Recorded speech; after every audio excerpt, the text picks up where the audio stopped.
Hello and welcome to The Telescope. Every week we bring you a fresh insight from the biggest car market in the world. Today we're on the launch of the Baojun Yep. Yes, its name is called Yep, Y-E-P, Yep. It's a very small, pure battery electric SUV. Before seeing this car in person, I thought it might be a joke, but having seen this car in the metal, I can say that it's not a joke, it's a laugh. And it's a very cheap laugh as well. This is the top of the spec, everything kitted out with the optional off-road tires. We suspect it might be around $15,000. The base spec could be around $12,000 to $13,000. And you get such a funky, cute little mini SUV. I mean, I might laugh a lot in today's review because you'll see in a minute, there's full of surprising details. This is a very small car. Overall length is less than 3.4 meters. The wheelbase is just over 2.1 meters long. Quite tall actually, with this roof rack. I mean, I'm 5'11". This is over 1.7 meters in height. So tall, in fact, that this might come in handy if you're a bit shorter. But just telling you these numbers, you might have a rough idea of how small this is. We're gonna park it right up against some very familiar cars to give you a sense of just how small this Baojun Yep really is. In terms of design, this is as boxy as you can get for a SUV, and Baojun is not afraid to admit that they took a lot of inspiration from the Suzuki Jimny. But Suzuki Jimny won't have this. This is called the car watch. It's supposed to be designed like an Apple Watch. Before you think this is a gimmick, let me translate it for you. What's on display here? It says, please turn off your high beam. I mean, who doesn't need this? Finally, I have a way of telling the vehicle in the back, please turn off your fucking high beam. I mean, I might say it a lot more explicit than what's on display here. You can upload just about any pictures you want onto this screen, but of course the manufacturer will scrutinize those images for you because understandably, if they don't, can you imagine what kind of inappropriate messages people will put on their screen? And in terms of brightness, it's okay. I mean, today we're shooting at 11:49 a.m. This is overcast. This brightness is easily viewable, even in broad daylight. The boot opens sideways, and there is a bit of storage on the door for you. The boot capacity is pretty much non-existent if you pull up the rear seat. But I think let's not kid anyone that this is a four-seater. It has 4 seats, it has 4 seat belts, but you need to really hate your friend to put them onto the back seat of this. Once you fold this down, because this car is relatively tall, so you can actually put some luggage here. One slight criticism, there is no rear wiper. If you have the budget to add an LED screen on the back of this car, you must have the budget for a rear wiper. This rear screen is so vertical, really. A rear wiper is a safety feature that should not be overlooked. This interior wildly exceeded my expectation. I mean, I bought a car of this price range before. I thought I knew what to expect, but this is on a different planet. First of all, soft touch material everywhere. I mean, I couldn't believe this is a car that tops out at roughly $15,000, and you have automatic air conditioning. I mean, I have never seen climate control on such a cheap car. And you have a dual screen layout, just about every app you need, navigation, popular music apps, everything you need is in this screen. In terms of overall cabin atmosphere, this feels like a coupe. You know, the A-pillar is very far away from me, and the seat belt is quite a bit behind me as well. It's a bit of a stretch to put the seat belt on. This cabin is so far ahead of anything I've seen at this price range. Overall, you just feel happy. I mean, so many of the details are so well thought out. Like all of the buttons on the steering wheel, they feel exactly the same like your PlayStation controller. And wait until you turn on the wiper. I mean, I just laugh every time you do this. This is so small and so cute. Now we're on the move with the Baojun Yep. It's quite an experience.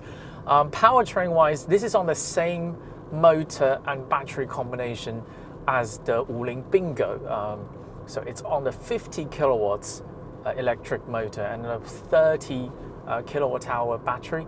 So overall range, because of this car's boxy shape, is slightly worse than the Wuling Bingo that it's based on. This is rated at 303 kilometer CLTC. When you translate that to WLTP, maybe 250 kilometers.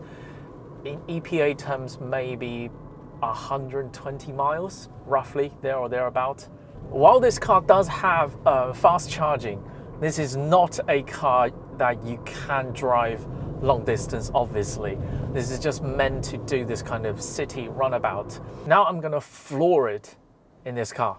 50 kilowatts motor. I mean, you're not gonna surprise any policeman in this car.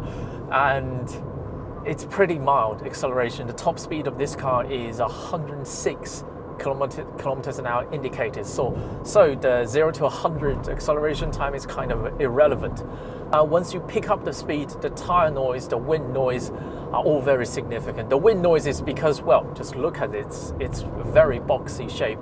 Baojun already made a lot of effort to try to round off all of the sharp edges on the exterior, but there's no getting away from the fact that this is not the most aerodynamic SUV in the world.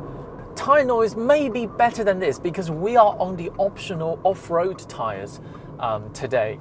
If you're on road tires, I suspect the noise performance will be quite a bit better than what it is today. There are other cars in this class that have significantly better on-road performance because this car is on solid axle rear suspension. Low speed is okay, but once you pick up the speed, you do notice that this is a tour riding SUV that's on quite simple suspension setup. Another thing is this car's steering wheel is only two-way adjustable. I think every car should have a four-way adjustable steering wheel. My normal steering wheel position would be roughly here. So now I'm kind of always leaning forward a little bit, and that's not the optimal driving position for me anyway. Now let's head onto the highway to see if in a pinch can you use this car at high speed. This is gonna be quite an extreme test for this car. We're already at 86 kilometers an hour. Wind noise is quite significant. Tire noise, because we are on the off-road tire, is also very significant. And acceleration at this level there's still some 100 kilometers an hour. This highway we're on, the speed limit is 100, so it's kind of designed for this car. And we're keeping up with the traffic, but you do sense this is not what this car is originally designed for. Now we're flooring it. Now it's 106 kilometers an hour. And at this speed, the level 2 assisted driving system won't work. It only works up to 80 kilometers an hour. So on a highway, you need to drive it yourself. And yeah, in a pinch, you can drive this car on the highway, but this is not what this car is designed for. I mean, this is probably one of the noisiest electric vehicles I've ever driven. If it's just based on the chassis and dynamic performance of this car, I wouldn't be recommending it because you saw on the highway, it's quite limited. I would like to try this car on road tires though. I suspect it will be quite a bit better than what we experienced a while ago. However, this car's design is so spectacular. I mean, the exterior design you see for yourself, the interior design, fit and finish, materials, and function level, equipment level is so far out of its class. One thing I just noticed, there is a USB port behind the central mirror to provide power for your digital dash cam. I mean, this kind of small thought is everywhere. This front bumper and all of the plastic wheel arches are designed to be cheap and easily replaceable. We'll show you several examples of just how much you can customize this car. I think if you live in a city that is not as massive as Shanghai and you don't regularly go onto the highways, then this car works and it definitely brings a lot of joy to your daily life. Every time you walk up to this car, you just laugh, and not that many cars can do that. In terms of attractiveness, your Land Rover Defender, your Mercedes G-Wagons probably won't get as many eyeballs as this car on the road. And this car, considering it's only $15,000 top spec, you can certainly do a lot worse than that. That is all from the Telescope today. If you enjoyed this video, keep watching, keep subscribing. More videos coming along very soon.